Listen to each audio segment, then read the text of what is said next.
What are the best practices that Fox can bring to Time Warner? Well, global is the real issue, and you have to look at Time Warner as being almost a shadow of what it was 10 years ago. It's really now HBO that's the driver, and I think that's the holy grail that Rupert has his eye on, because HBO, they're going to spin off CNN because of the conflict with Fox News. So what if they succeed? If Rupert gets Time Warner, what he's got is HBO and Warner Brothers, and that's it. And he doesn't need another movie studio. 21st Century Fox is doing great right now.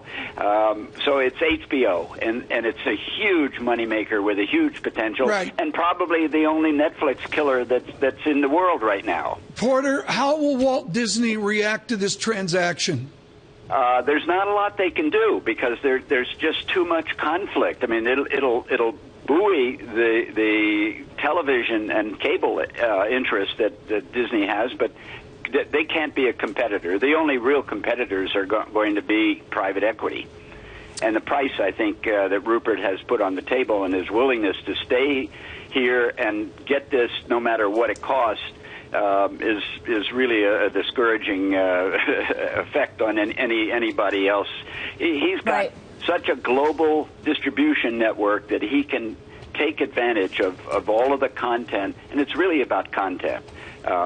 That's where Rupert can make the money. It's surprising, though, that when he didn't get all of the Sky and lost a little bit of the leverage that he had in Europe, he needed to turn somewhere, and he's turning to HBO. He certainly is. Porter, you mentioned distribution. That's the key here, because Fox has that. Time Warner is a content company. Is this a victory lap for Brian Roberts and the Comcast model that combines content with distribution? Absolutely. It makes Jeff Bewkes not look so smart because he downsized Time Warner. He got rid of his cable distribution. He's spun out Time Inc., the content company that was all print and publishing.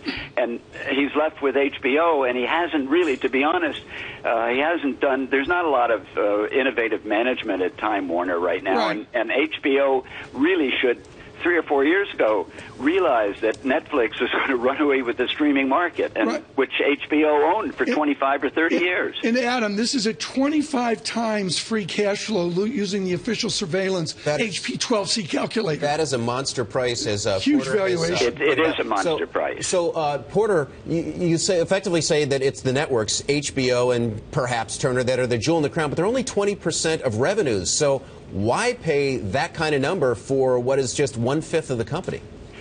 Well, he's going to be able to monetize CNN by spinning it out. He isn't going to be able to keep two news networks, and CNN is still making money. It's not going anywhere, and Fox News has killed it in terms of ratings. What is CNN worth, Porter? And forgive me for interrupting. That's a good question. It's got to have at least a quarter, maybe a third of the whole value of Time Warner. There are a lot of people who would be very interested in CNN outside the United States. So wait a minute. That's so important. Let's repeat that. Wait a minute. So if Time Warner this is a deal, Tom, again, of what size potentially? Well, we're way over $80 billion in the stock. $80 billion? We're over $80 billion. That's right. And Porter, you think that CNN is effectively worth a quarter of that? So $20 billion? Maybe $20 billion. Yes. I mean, you got to consider the franchise that it has, and the fact that despite the fact that it's got no real audiences anymore in the United States, it's still a global franchise with profit. Mm-hmm. It's a reflection of just how much Rupert Murdoch thinks HBO is worth, if that's the case, if he needs to. Well, it is. I guess it's a Game of Thrones transaction. Brad Hintz with us as well on the financial side of this merger. Is this what Janet Yellen is talking about? I mean, if it's immediately accretive, let's explain that. What is accretive and what is dilutive, Mr. Hintz? Well, if I'm bringing my earnings per share down by an acquisition, right? You know, essentially I'm diluting the shareholders in terms of that. Diluting if I'm the Fox shareholders. Right. If I'm increasing it, that's accretive. You know, I think when you think of a strategic acquisition like this, the reason the private equity people can't can compete is private equity looks at cash flow in terms of their valuation, and the corporate executives can believe in that fictitious beast synergy. Right.